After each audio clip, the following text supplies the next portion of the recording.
fainali, kwa sababu hatua hii tulihitaji sana sisi kama Simba Sports Club. Tulihitaji kwa sababu ni miaka mingi Simba hatujavuka kutoka hatua hii kwenda hatua ya nusu fainali. Hatukuwa tunaridhishwa na sisi kuishia robo fainali. Tulitamani kuvuka na kuandika historia yetu. Nilisema jana kwenye hamasa zetu ya kwamba imetosha sasa Simba kujivunia rekodi za zamani. Umefika wakati mwafaka Simba tuandike rekodi yetu. Kila siku mwana Simba akizungumza, tumecheza fainali mwaka 93, tumecheza fainali mwaka 2005, tumecheza fainali si mwaka 80 ngapi. Wewe mwenyewe unasaidia au pengine hata wazazi wako bado hawajaanzisha uhusiano wa kindoa wa kupata wewe. Simba ndo amecheza huko fainali. Sasa umefika muda na sisi kwa kizazi hiki tuandike rekodi yetu. Tunapozungumzia rekodi ya 93, kuna watu walivuja jasho kuandika hiyo rekodi. Sisi tunafanya nini? Twendeni tukaandike rekodi yetu, twendeni tukavuke. Na kweli imewezekana, tumevuka, tumekwenda hatua ya nusu fainali. Kila mwana Simba wa kizazi hiki, kila mwana Simba wa zama hiki anastahili pongezi hizi, na hii tumevuka.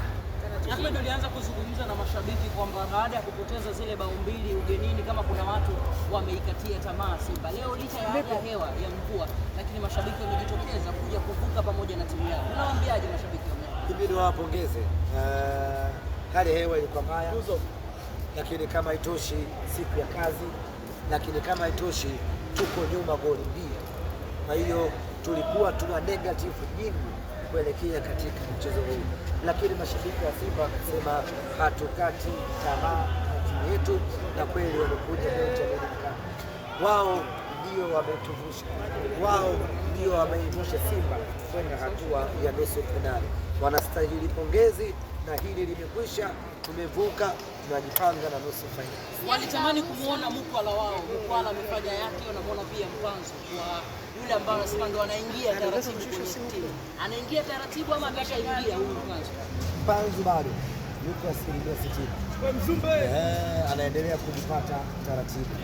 Mukwala baada ya mechi ya kwanza iliyopita, mashabiki wengi walitoa maoni yao kwamba mechi inayokuja tukianza na Mukwala tunavuka. Mwalimu akafanya tathmini yake, akaanza kweli na Mukwala na tumevuka.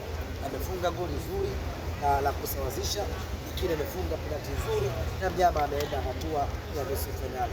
Kwa hiyo mwalimu wetu ni mwalimu ambaye mpira, yani ile technical aspect yake ni ya kiwango cha hali ya juu mno, kuweza kung'amua nani atanisaidia kwenye mechi gani.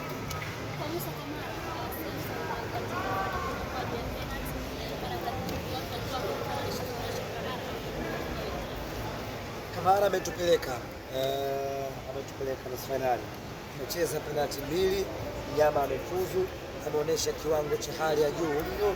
Kusema kweli, wale ambao walikuwa wana wasiwasi, kwa nini tuna makipa wengi, wamepata majibu yake. Kwa nini tumemchukua Musa Kamara?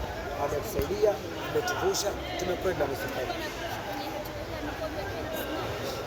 Sio kwenye mikwaju ya penalti, tulikuwa na pressure mechi nzima. Yaani wakati tuna mechi inaanza tu tayari unaanza na pressure, kwa sababu mko nyuma. Kwa hiyo mechi inaanza na pressure, unapata goli moja bado unaendelea kuishi kwenye pressure, kwa sababu bado haujamaliza kazi. Unapata bao la pili bado unaendelea kuwa kwenye pressure, kwa sababu mpinzani wako akipata bao moja inakulazimu wewe utafute mabao mawili ili uweze kuvuka. Kwa hiyo haikuwa mechi ya starehe hata kidogo. Ni kama vile tumeangalia filamu ya kutisha ya kizombi. Hauwezi kuenjoy hata muda mdogo. Ushawahi kuiona movie ya Final Destination? Hauwezi kuenjoy kuangalia ile movie. Kila muda unakuwa unajificha namna hiyo, kwa sababu unajua kuna ajali mbaya itatokea, watu watakufa. Kwa hiyo ndio mechi ya leo haina starehe hata kidogo.